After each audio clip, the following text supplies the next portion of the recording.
할머니, 돌아가신 남편분이 70년 전에 전사하신 걸 알고 계셨어요? 알아요. 처음부터 알고 있었어. 그 순간 저는 숨이 멎었습니다. 70년. 이미 돌아올 수 없는 사람을 알면서도 70년을 매일같이 기다린 사람. 이게 미친 짓일까요? 아니면 세상에서 가장 아름다운 사랑일까요? 저는 지금부터 제가 목격한 믿기 힘든 이야기를 들려드리려 합니다. 3일 전으로 거슬러 올라가며. 저는 김민준입니다. 이 역에서 야간 근무를 한 지 3년째죠. 새벽 4시 30분. 매일 이 시간이면 한 할머니가 나타났습니다. 비가 와도, 눈이 와도, 태풍이 불어도 단 하루도 빠진 적이 없었죠. 처음엔 그저 신기했습니다. 그런데 시간이 지나면서 궁금증이 커졌죠. 도대체 왜 매일 같은 시간, 같은 자리에 오시는 걸까? CCTV 화면 속 할머니는 늘 같은 모습이었습니다. 승강장 끝, 3번 벤치, 구분 등의 낡은 회색 외투, 무릎 위에 꼭 품듯 아는 검은 가방. 마치 시간이 멈춘 사진처럼 할머니는 늘 그 자리에 있었죠. 처음엔 첫 차를 타려는 승객인 줄 알았습니다. 그런데 이상한 일이 벌어졌죠. 안내방송이 울렸습니다. 부산행 첫 차 도착. 기차가 멈췄죠. 문이 열렸습니다. 할머니는 벤치에서 일어났지만 타지 않았습니다. 그저 내리는 사람들을 하나하나 뚫어지게 쳐다볼 뿐이었죠. 마치 수십 년 만에 만날 사람을 찾는 것처럼 간절한 눈빛으로 승객들의 얼굴을 훑었습니다. 아무도 없었나 봅니다. 할머니는 깊은 한숨을 쉬며 다시 벤치에 앉았죠. 두 번째 기차, 세 번째 기차. 아침 7시까지 모든 기차마다 똑같은 행동을 반복했습니다. 저는 그때 처음 느꼈습니다. 할머니는 떠나려는 게 아니라 누군가를 기다리고 있다는 걸. 그날은 유독 추웠습니다. 영하 10도. 숨만 쉬어도 콧속이 얼어붙는 날씨였죠. 할머니는 여전히 밖에 계셨습니다. 보다 못해 저는 따뜻한 차를 들고 나갔죠. 할머니, 대합실로 들어가세요. 너무 춥잖아요. 할머니가 천천히 고개를 돌렸습니다. 주름진 얼굴, 흐릿한 눈동자. 그런데 그 눈빛만은 또렷했죠. 여기가 약속 장소야. 여기서 기다려야 해. 약속 장소. 그 말이 가슴에 박혔습니다. 누구와의 약속일까? 왜 이 추운 곳에서 기다려야만 하는 걸까? 할머니는 떨리는 손으로 차를 받아들었습니다. 그때 저는 봤죠. 할머니 가방 속에서 살짝 보인 것을. 빛바랜 사진 한 장. 젊은 군인의 모습이 어렴풋이 보였습니다. 며칠 후 새벽 저는 충격적인 장면을 목격했습니다. 할머니가 가방에서 뭔가를 꺼냈습니다. 낡은 신문 조각이었죠. 1953년 7월 28일자. 머리 기사가 선명했습니다. 휴전 하루 전 전사한 젊은이들. 그 아래 작은 글씨로 이름들이 빼곡했습니다. 그 중에 이영호 일병이라는 이름의 빨간 동그라미가 그려져 있었죠. 할머니는 신문을 다시 가방에 넣으며 중얼거렸습니다. 오늘도 안 왔네. 길을 잃었나 봐. 저는 그때 깨달았습니다. 할머니는 알고 있었던 겁니다. 남편이 70년 전에 죽었다는 걸. 그런데도 매일 기다리고 있었던 거죠. 영무실로 돌아온 저는 혼란스러웠습니다. 왜 알면서도 기다리는 걸까? 치매일까? 아니면 현실을 부정하는 걸까? 며칠을 고민했습니다. 할머니를 보는 게 점점 가슴 아팠죠. 차마 모른 척할 수가 없었습니다. 저는 결심했습니다. 할머니께 직접 물어보기로. 그런데 제 예상은 완전히 빗나갔습니다. 다음 날 새벽 저는 할머니 옆에 앉았습니다. 한참을 망설이다 입을 열었죠. 할머니 혹시 영호 씨가 이미 알아요. 처음부터 알고 있었어. 약속했거든. 꼭 돌아온다고. 첫 차 타고 온다고. 할머니는 먼 곳을 바라보며 말을 이었습니다. 사람이 죽어도 약속은 안 죽는다고. 내가 여기 있으면 언젠가는 어떤 모습으로든 돌아올 거라고. 그 순간 저는 말문이 막혔습니다. 이건 미친 짓일까요? 아니면 인간이 할 수 있는 가장 숭고한 사랑일까요? 할머니는 제 손을 잡았습니다. 차가운 손이었지만 그 안에 뜨거운 무언가가 느껴졌죠. 가끔 보인다고 했습니다. 첫 차에서 내리는 젊은 군인들 중에 영호 같은 애들이. 그래서 매일 확인해야 한다고. 혹시 그 중에 영호가 있을까봐. 소름이 돋았습니다. 할머니는 정말로 믿고 있었던 겁니다. 언젠가 남편이 어떤 모습으로든 돌아올 거라고. 저는 그날 이후로 할머니를 다른 눈으로 보게 됐습니다. 매일 새벽 영하의 추위를 견디며 70년을 기다린 사람. 이미 돌아올 수 없다는 걸 알면서도 약속을 지키는 사람. 어쩌면 우리는 모두 무언가를 기다리며 살아가는지도 모릅니다. 돌아올 수 없는 시간을, 다시 만날 수 없는 사람을, 이루어질 수 없는 꿈을. 하지만 할머니는 달랐습니다. 할머니에게 기다림은 절망이 아니라 희망이었죠. 매일 아침 일어날 이유였고 살아가는 이유였습니다. 할머니가 텅 빈 기차에 큰절을 올리는 것을 본 그날 밤, 저는 잠을 이룰 수 없었습니다. 도대체 무엇이 한 사람을 70년 동안 매일 같은 자리에 묶어둘 수 있을까? 다음 날 새벽, 저는 다시 할머니를 지켜봤습니다. 그리고 또 한 번 충격을 받았죠. 할머니가 가방에서 뭔가를 꺼냈습니다. 빛바랜 군복상이었습니다. 그것을 벤치 옆에 조심스럽게 펼쳐놓고 마치 거기 누군가 앉아있는 것처럼 말을 걸었죠. 오늘도 춥네. 감기 걸리면 안 되는데. 할머니는 군복에 손을 얹고 쓰다듬었습니다. 그 순간 저는 깨달았죠.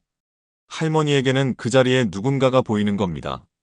저는 이 비밀을 혼자 간직할 수 없었습니다. 역에서 가장 오래 일한 분을 찾아갔죠. 새벽 4시 청소를 하던 김 여사님을 만났습니다. 여사님, 저 할머니 군복을 꺼내놓고 혼잣말 하시더라고요. 아이고, 그거 봤구나. 매년 7월 27일이면 더 심해져. 그 날이 뭔지 알아? 김 여사님이 충격적인 이야기를 들려줬습니다. 7월 27일, 한국전쟁 휴전일. 15년 전 그날 할머니가 처음으로 울부짖었다고 했습니다. 왜 하루만 더 기다리지 못했어? 하루만 더? 라고 절규했다는 겁니다. 그때 할머니가 떨어뜨린 신문 조각을 봤는데 1953년 7월 27일자 휴전 당일 전사자 명단이었다고 했죠. 이영호 일병. 그 이름에 빨간 동그라미가 쳐져 있었어. 아마 남편인가 봐. 휴전 당일의 전사. 평화가 오는 바로 그날 죽은 남편.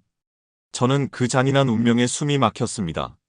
저는 더 알아보기 위해 40년 전 퇴직한 박씨 할아버지를 찾아갔습니다. 요양원에 계신 할아버지는 놀라운 이야기를 들려주셨죠. 내가 1975년에 여기 와서 처음 본 게 그 할머니야. 그때도 지금처럼 매일 왔지. 할아버지는 더 충격적인 사실을 알려주셨습니다.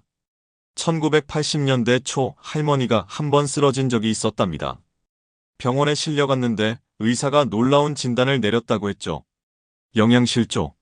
알고 보니 할머니는 매일 도시락 2개를 싸왔는데 하나는 자신이 먹고 하나는 그대로 두었다가 저녁에 버리고 갔답니다. 남편 몫이라고. 그 비싼 시절에 매일 도시락 하나를 버리면서까지 남편의 자리를 지켰던 겁니다. 매점을 운영하는 최 사장님은 5년 전 일을 들려주셨습니다. 한 번은 어떤 젊은이가 할머니한테 막 소리를 질렀어. 정신병자라고, 병원 가라고. 그때 할머니가 처음으로 큰 소리로 대답했답니다. 미쳤다고? 그래, 미쳤지! 사랑하는 사람이 돌아온다는 말! 한마디 믿고 70년을 기다리는 게 미친 짓이지! 근데 이 미친 짓이라도 안 하면 영호가 정말 사라지는 거야? 그 말에 주변 사람들이 모두 숙연해졌다고 했습니다. 어느 날 할머니가 잠시 화장실에 간 사이 벤치에 수첩이 떨어져 있었습니다. 저는 주워서 드리려다가 펼쳐진 페이지를 보고 말았죠. 25,551째. 오늘도 영호는 오지 않았다. 하지만 내일은 올 거야. 매일매일 일수를 세고 있었던 겁니다. 70년이 넘는 세월을 하루하루 기록하면서. 그리고 며칠 후 저는 결정적인 장면을 목격했습니다. 새벽 5시 첫 차에서 한 젊은 군인이 내렸습니다. 휴가 나온 병사였죠. 할머니가 벌떡 일어났습니다. 그리고 그 군인에게 달려갔죠. 영호야, 영호야, 왔구나. 기다렸어. 군인은 당황했지만 이내 상황을 파악한 듯 했습니다. 그리고 네, 할머니 왔습니다. 군인이 할머니를 안아드렸습니다. 할머니는 그 품에서 한참을 울었죠. 보고 싶었어. 너무 보고 싶었어. 군인도 함께 울었습니다. 주변 사람들도 모두 눈시울이 붉어졌죠. 잠시 후 정신을 차린 할머니는 군인을 놓아주며 말했습니다. 아니구나. 우리 영호가 아니구나. 미안해. 하지만 그 군인은 할머니 손을 꼭 잡고 말했죠. 할머니, 제가 대신 인사드릴게요. 영호 선배님이 하늘에서 고맙다고 이제 그만 기다려도 된다고 전해달래요. 그 말에 할머니는 고개를 저었습니다. 아니야. 약속했어. 돌아올 때까지 여기서 기다리기로. 죽어도 약속은 지켜야지. 저는 그때 깨달았습니다. 할머니에게 이 기다림은 미친 짓이 아니라 사랑을 지키는 유일한 방법이었다는 것을. 70년 전 떠난 남편과의 마지막 약속을 지키는 것. 그것이 할머니가 살아있는 이유였던 겁니다. 그리고 저는 또 다른 비밀을 알게 됐습니다. 옆 사람들이 할머니를 얼마나 조용히 보살피고 있었는지를. 청소부들은 할머니가 오기 전에 벤치를 깨끗이 닦아놓았고, 경비원들은 할머니 주변을 특별히 더 순찰했습니다. 매점 아주머니는 할머니가 거절해도 늘 따뜻한 차를 벤치 옆에 살짝 놓고 갔죠. 역은 살아있었습니다. 할머니의 70년 기다림을 묵묵히 지켜보며 때로는 위로하고 때로는 함께 아파하면서. 그런데 이 평화로운 일상에 큰 균열이 생기기 시작했습니다. 새로 부임한 박 부장 때문이었습니다. 평화로운 일상에 균열이 생기기 시작했다고 했죠. 새로 부임한 박성철 부장. 서울 본사에서 내려온 엘리트였습니다. 부임 첫날, 박 부장은 역 전체를 돌며 사진을 찍었습니다. 효율성 점검이라고 했죠. 할머니를 보자마자 얼굴이 굳어졌습니다. 김민준 씨, 저 노인 뭡니까? 왜 매일 저기 앉아있죠? 70년 동안 남편을 기다리시는 분입니다. 70년? 말도 안 돼! 당장 내보내요. 역 이미지의 악영향입니다. 저는 충격을 받았습니다. 70년의 기다림이 악영향이라니. 박 부장은 즉시 회의를 소집했습니다. 파워포인트를 띄우며 말했죠. 효율적 역 운영 방안. 첫 번째 항목이 불법 체류자 퇴거였습니다. 할머니 사진이 화면에 떴죠. 모두가 침묵했습니다. 그때 김 반장님이 입을 열었습니다. 부장님, 그분은 불법 체류자가 아닙니다. 우리 역의 역사입니다. 박 부장은 비웃었습니다. 역사. 그런 감상적인 생각이 우리 역을 망치는 겁니다. 일주일 안에 조치하세요. 회의가 끝나고 김 반장님이 저를 불렀습니다. 민준아, 내가 할머니를 설득해봐. 박 부장이 직접 나서면 경찰을 부를 거야. 경찰이라는 말에 가슴이 철렁했습니다. 70년을 기다린 할머니가 경찰에 끌려가는 모습을 상상할 수 없었죠. 그날 밤 저는 할머니의 기록을 찾아봤습니다. 놀라운 사실을 발견했죠. 1985년 신문 기사. 30년째 남편 기다리는 아내, 역 재개발로 위기. 당시에도 할머니를 내쫓으려 했답니다. 하지만 시민들의 항의로 무산됐죠. 3만 명이 서명했다고 적혀 있었습니다. 그런데 지금은 아무도 할머니를 기억하지 못했습니다. 세상이 변했고 사람들도 변했죠. 3일째 되던 날, 박 부장이 직접 할머니께 다가갔습니다. 할머니, 여기서 뭐 하시는 겁니까? 집에 가셔야죠. 기다려요. 약속했거든. 70년이나 기다렸으면 충분하잖아요. 이제 그만하세요. 할머니가 천천히 고개를 들었습니다. 그 눈빛은 제가 본 적 없는 강렬함이었죠. 당신이 뭘 알아? 사랑하는 사람과의 약속이 뭔지 알기나 해? 박 부장은 당황했습니다. 그리고 더 화를 냈죠. 미친 노인네, 4일 남았습니다. 그때까지 안 나가면 강제로 끌어낼 겁니다. 그 말을 듣고 있던 역 사람들의 표정이 어두워졌습니다. 하지만 아무도 나서지 못했죠. 박 부장의 권력이 두려웠으니까요. 그날 밤 저는 결심했습니다. 할머니를 지켜야 한다고. 하지만 어떻게? 박 부장의 명령을 거역하면 저도 잘릴 텐데. 그때 휴대폰이 울렸습니다. 모르는 번호였죠. 김민준 씨죠? 저는 MBC 기자입니다. 역에 70년째 남편 기다리는 할머니가 계시다는 제보를 받았는데. 저는 깜짝 놀랐습니다. 누가 제보한 걸까? 기자의 전화를 받고 저는 고민에 빠졌습니다. 언론에 알리면 할머니가 보호받을 수 있을까? 아니면 더 큰 상처를 받을까? 다음 날 새벽 저는 할머니께 조심스럽게 다가갔습니다. 할머니, 제가 도와드리고 싶은데 혹시 남편분 이야기 좀 들려주실 수 있나요? 할머니는 한참을 침묵하다가 가방에서 낡은 편지 뭉치를 꺼냈습니다. 이걸 읽어봐. 우리 영호가 마지막으로 보낸 편지야. 떨리는 손으로 편지를 펼쳤습니다. 1953년 7월 26일자. 휴전 하루 전이었죠. 순자야, 내일이면 전쟁이 끝난대. 약속대로 첫 차 타고 갈게. 역에서 기다려. 꼭 안아주고 싶어. 가슴이 미어졌습니다. 하루, 단 하루만 더 살았다면 할머니가 말을 이었습니다. 7월 27일 아침 첫 차를 기다렸어. 근데 영호 대신 전사 통지서가 왔어. 새벽 4시 30분 마지막 전투에서 할머니의 목소리가 떨렸습니다. 영호가 죽은 바로 그 시간 나는 여기서 기다리고 있었어. 영호가 숨을 거두는 순간에도 그래서였습니다.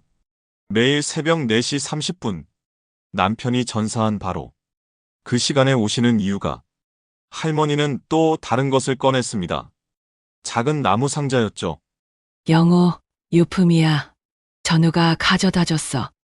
상자 안에는 녹슨 군번줄, 만년필, 그리고 할머니 사진이 있었습니다. 사진 뒤에는 글씨가 적혀 있었죠. 내 사랑 순자, 영원히 함께. 저는 울컥했습니다. 그리고 물었죠. 할머니 정말로 영호 씨가 돌아올 거라고 믿으세요? 할머니는 미소 지었습니다. 처음 보는 따뜻한 미소였죠. 바보야. 영호가 죽은 건 나도 알아. 하지만 여기서 기다리지 않으면 영호가 정말로 사라져. 내 기억에서도 세상에서도. 그 순간 깨달았습니다. 할머니의 기다림은 망상이 아니었습니다. 사랑을 지키는 방식이었죠. 할머니가 제 손을 잡았습니다.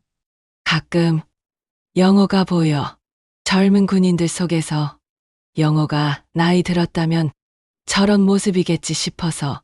그래서 매일 와. 영호를 만날 수 있으니까. 그때 충격적인 일이 벌어졌습니다. 박 부장이 보안 직원 둘을 데리고 나타났습니다. 시간 됐습니다. 자진해서 나가시죠. 한가요. 여기가 내 자리야. 박 부장이 신호를 하자 보안 직원들이 할머니를 잡으려 했습니다. 그 순간 놀라운 일이 벌어졌죠. 멈춰. 매점 아주머니가 소리쳤습니다. 그리고 구두 닦기 아저씨, 청소부 여사님, 심지어 젊은 직원들까지 모두 나타났습니다. 할머니를 둘러싸고 인간 방패를 만들었죠. 할머니 건드리면 가만 안 둬. 이분이 얼마나 오래 여기 계셨는데. 박 부장은 당황했습니다. 바로 그때 MBC 기자가 카메라 기자와 함께 나타났습니다. 지금 생방송 중입니다. 70년째 남편을 기다리는 할머니를 강제로 쫓아내려는 현장입니다. 박 부장의 얼굴이 하얗게 질렸습니다. 기자가 할머니께 마이크를 들이댔죠. 할머니, 왜 70년을 기다리세요? 할머니가 카메라를 보며 말했습니다. 약속했으니까요. 첫 차 타고 온다고. 나는 그 약속을 지키는 거예요. 죽는 날까지. 그 순간 역 안이 조용해졌습니다. 박 부장도 보안 직원들도 모두가 할머니를 바라봤죠. 그리고 저는 알았습니다. 오늘 여기서 무언가가 바뀔 거라는 걸. 생방송 카메라 앞에서 박 부장은 꼼짝할 수 없었습니다. 기자가 계속 질문을 던졌죠. 70년을 기다리는 분을 강제로 내쫓으려는 이유가 뭡니까? 박 부장의 얼굴이 붉어졌습니다. 전국에 생방송되고 있다는 사실에 당황했죠. 아니, 그게 규정상. 바로 그때였습니다. 할머니가 갑자기 일어났습니다. 그리고 박 부장에게 다가갔죠. 모두가 숨을 죽였습니다. 할머니가 무슨 말을 할지 긴장했죠. 그런데 할머니는 아무 말 없이 가방을 꺼냈습니다. 그리고 박 부장 앞에 내밀었죠. 이게 뭔지 알아? 내 목숨이야. 70년 세월이 다 여기 들어있어. 박 부장이 가방을 받으려는 순간 놀라운 일이 벌어졌습니다. 할머니의 손이 갑자기 떨리기 시작했습니다. 그리고 탁! 가방이 바닥에 떨어졌습니다. 오래된 가방의 잠금 장치가 부서지면서 안에 있던 것들이 쏟아져 나왔죠. 순간 모든 것이 멈춘 듯 했습니다. 바닥에는 수백 통의 편지가 흩어졌습니다. 빛바랜 사진들, 낡은 신문 조각들, 그리고 군번줄 하나. 저는 가장 가까이 있던 편지를 집어들었습니다. 1953년 7월 26일자. 휴전 하루 전이었죠. 순자에게. 내일이면 전쟁이 끝난다. 약속대로 첫 차 타고 갈게. 역에서 기다려. 다음 편지. 7월 27일 오전 3시. 마지막 초소 근무다. 이제 몇 시간만 있으면 순자를 만날 수 있어. 그리고 더 이상의 편지는 없었습니다. 대신 전사통지서가 있었죠. 1953년 7월 27일 오전 4시 30분. 휴전 협정 발효 30분 전. 최후의 교전 중 전사. 30분. 단 30분만 더 살았다면 전쟁이 끝났을 텐데. 카메라가 이 모든 걸 비추고 있었습니다. 기자도, 박 부장도 모든 사람이 말을 잃었죠. 할머니가 무릎을 꿇고 흩어진 편지들을 주었습니다. 영호가 마지막으로 쓴 편지야. 순자야, 곧 만나자. 이게 마지막 말이었어. 그때 저는 또 다른 종이를 발견했습니다. 할머니가 쓴 일기장이었죠. 1일째, 영호가 오지 않았다. 100일째, 아직 안 왔다. 1000일째, 기다린다. 만일째, 여전히 기다린다. 25,550일째 오늘도 기다린다. 70년. 하루도 빠짐없이 기록된 기다림의 나날들. 바닥에 흩어진 편지들 사이에서 저는 충격적인 것을 발견했습니다. 영호 씨가 할머니에게 보낸 편지가 아니라 할머니가 영호 씨에게 쓴 편지들이었습니다. 붙이지 못한 편지. 70년 동안 쓴 답장들. 영호 씨, 오늘은 비가 와요. 우산 가져오세요. 영호 씨, 벚꽃이 폈어요. 같이 보고 싶어요. 영호 씨, 오늘은 우리 결혼 기념일이에요. 매일매일 할머니는 돌아오지 않는 남편에게 편지를 썼던 겁니다. 그 중에서 가장 최근 편지를 펼쳤습니다. 어제 날짜였죠. 영호 씨, 내일은 꼭 오세요. 이제 나도 지쳤어요. 하지만 약속은 지킬 거예요. 그때 기자가 조심스럽게 물었습니다. 할머니, 왜 70년을 기다리세요? 이미 돌아가신 걸 아시잖아요. 할머니가 천천히 고개를 들었습니다. 카메라를 똑바로 보며 말했죠. 알아요. 영호가 죽은 건 알아요. 하지만 약속했어요. 기다리기로. 그 약속만은 지켜야 해요. 할머니는 군번줄을 들어 보였습니다. 녹슬고 낡은 인식표. 이영호. 1953년 7월 27일. 그리고 그 옆에는 또 다른 인식표가 있었습니다.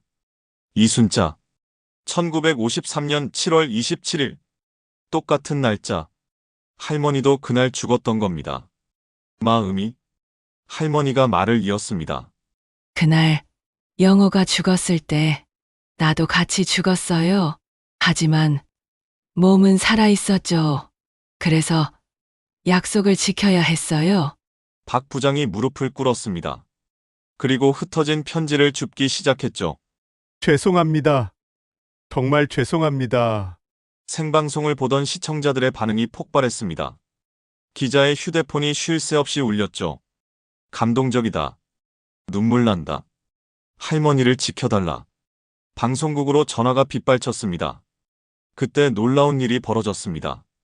한 노신사가 역으로 들어왔습니다. 군복을 입은 90대 노인이었죠. 저는 이영호 일병과 같은 부대였습니다. 마지막 순간까지 함께했죠. 모두가 숨을 죽였습니다. 노신사가 떨리는 목소리로 말했습니다. 영호는 마지막까지 순자를 불렀습니다. 순자에게 미안하다고, 꼭 전해달라고. 할머니가 무너졌습니다. 70년 만에 처음으로 소리내어 울었죠. 영호야, 영호야. 노신사가 할머니 손을 잡았습니다. 영호가 남긴 말이 또 있습니다. 순자가 행복했으면 좋겠다고. 자신을 기다리지 말고 행복하게 살라고. 아니야. 기다리는 게 내 행복이야. 영호를 기억하는 게 내 삶이야. 그 순간 첫 차가 들어왔습니다. 할머니는 힘겹게 일어났습니다. 그리고 기차를 향해 걸어갔죠. 모두가 긴장했습니다. 설마 할머니가. 하지만 할머니는 기차에 타지 않았습니다. 대신 기차를 향해 손을 흔들었죠. 영호야. 잘 가. 이제 편히 쉬어. 그리고 돌아서서 말했습니다. 내일도 올 거예요. 영호가 외롭지 않게 죽는 날까지. 카메라가 할머니의 뒷모습을 비췄습니다. 굽은 등, 느린 걸음. 하지만 그 모습은 누구보다 당당했죠. 박 부장이 명령했습니다. 3번 벤치. 영구 보존하세요. 이순자 할머니의 자리라고 명판도 만들고. 역 사람들이 모두 박수를 쳤습니다. 그날 생방송은 전국을 울렸습니다. 그리고 할머니의 이야기는 아직 끝나지 않았습니다. 생방송이 끝난 후 역은 완전히 달라졌습니다. 전국에서 사람들이 몰려왔죠. 할머니를 보러. 그런데 다음 날 새벽 충격적인 일이 벌어졌습니다. 할머니가 오지 않았습니다. 70년 만에 처음이었죠. 우리는 모두 패닉에 빠졌습니다. 저는 즉시 할머니 집으로 달려갔습니다. 방송에서 나온 주소를 따라서 낡은 단독주택. 문을 두드렸지만 대답이 없었습니다. 문이 열려 있어서 들어갔죠. 그리고 저는 평생 잊을 수 없는 광경을 목격했습니다. 온 집안이 기차역이었습니다. 벽면 전체에 기차 시간표가 빼곡했고 바닥에는 철로 모양으로 테이프가 붙어 있었죠. 거실 한가운데는 역 벤치와 똑같은 의자가 놓여 있었습니다. 할머니는 그 의자에 앉아 있었습니다. 의식을 잃은 채로 119를 불렀습니다. 의료진이 할머니를 실으려 할 때 할머니가 눈을 떴죠. 역에 가야 해. 영호가 기다려. 그때 저는 벽에 걸린 달력을 봤습니다. 모든 날짜에 빨간 동그라미, 그리고 오늘 날짜 밑에 적힌 글씨. 25,551일째. 영호야, 이제 지쳤어. 의사가 말했습니다. 극도의 영양실조와 탈진. 며칠째 아무것도 먹지 못했다고. 병원으로 가는 구급차 안에서 할머니가 제 손을 잡았습니다. 내가 죽으면 영호가 길을 잃을 거야. 약속한 장소에 내가 없으면. 그 말에 가슴이 찢어졌습니다. 병원에 도착했을 때 놀라운 일이 벌어졌죠. 병실 앞에 수십 명의 노인들이 서 있었습니다. 모두 6.25 참전용사들이었죠. 그중 한 분이 말했습니다. 우리가 대신 기다려드릴게요. 영호를 위해서. 그들은 교대로 역에 나갔습니다. 새벽 4시 30분 할머니 대신 벤치에 앉아서 3일 후 할머니가 퇴원했습니다. 역으로 돌아온 할머니는 놀란 표정이었죠. 벤치 주변이 완전히 바뀌어 있었으니까. 이순자 이영호 부부 추모 공간. 시민들이 자발적으로 만든 작은 기념관이었습니다. 영호 씨의 군복과 사진, 편지들이 전시되어 있었죠. 그리고 더 놀라운 건 국방부에서 연락이 왔습니다. 이영호 일병의 유해를 찾았다고. 70년 만에 DMZ 근처에서 발견됐다는 겁니다. 할머니는 그 자리에서 무너졌습니다. 영호야. 이제야 왔구나. 이제야. 유해 송환식이 열렸습니다. 바로 우리 역에서 수천 명의 시민들이 모였죠. 모두가 태극기를 들고 영호 씨의 유해를 실은 열차가 역으로 들어왔습니다. 새벽 4시 30분. 할머니가 70년 동안 기다리던 바로 그 시간에 열차가 멈췄습니다. 군 의장대가 유해를 모시고 내렸죠. 태극기에 덮인 작은 관. 할머니가 천천히 다가갔습니다. 그리고 70년 만의 포옹이었습니다. 보고 싶었어. 영호야. 약속 지켰지? 첫 차 타고 왔지? 할머니는 관 위에 얼굴을 묻고 한참을 울었습니다. 주변 사람들도 모두 울었죠. 저도, 박 부장도, 역 사람들 모두가. 그때 군 관계자가 작은 상자를 할머니께 전달했습니다. 영호 씨의 유품이었죠. 70년 만에 발견된. 안에는 낡은 수첩이 있었습니다. 영호 씨의 전투일지. 마지막 페이지를 펼쳤습니다. 1953년 7월 27일 새벽 4시. 곧 휴전이다. 순자야, 이제 갈게. 역에서 기다려. 그 아래 급하게 휘갈긴 글씨. 적군 기스. 전우들을 지켜야 한다. 순자야, 미안해. 영호 씨는 전우들을 구하러 갔다가 전사한 거였습니다. 살 수 있었지만 동료들을 위해 죽음을 택한 거죠. 할머니가 수첩을 가슴에 안았습니다. 자랑스러워. 우리 영호, 영웅이야. 장례식은 국립묘지에서 거행됐습니다. 하지만 할머니는 한 가지를 고집했죠. 매일 아침 역에서 영호와 인사하고 가겠다고. 그래서 우리는 특별한 걸 준비했습니다. 영호 씨의 유해 일부를 담은 작은 함을 역 추모 공간에 안치한 거죠. 이제 할머니는 진짜로 영호를 만날 수 있게 됐습니다. 제가 전역하는 날이 왔습니다. 마지막으로 할머니를 찾아갔죠. 할머니는 여전히 벤치에 계셨습니다. 하지만 이제는 혼자가 아니었죠. 영호 씨가 함께 있었으니까. 할머니, 이제 행복하세요? 응, 이제야 완전해졌어. 70년 만에. 그로부터 1년 후, 할머니가 돌아가셨다는 소식을 들었습니다.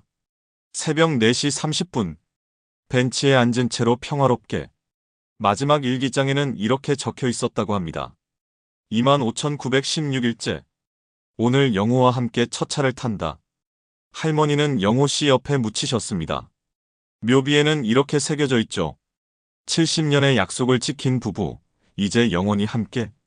우리 역 3번 벤치는 여전히 그 자리에 있습니다. 약속의 자리라는 이름표와 함께.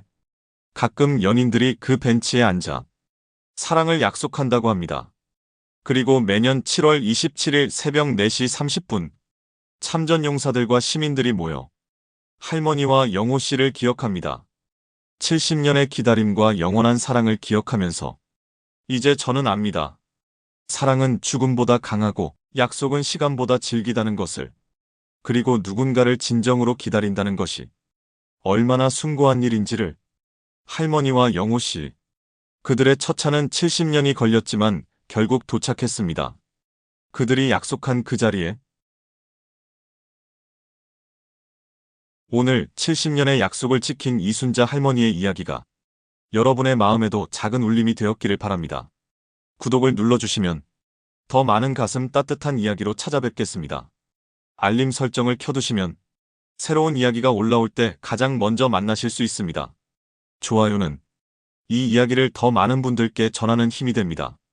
감사합니다.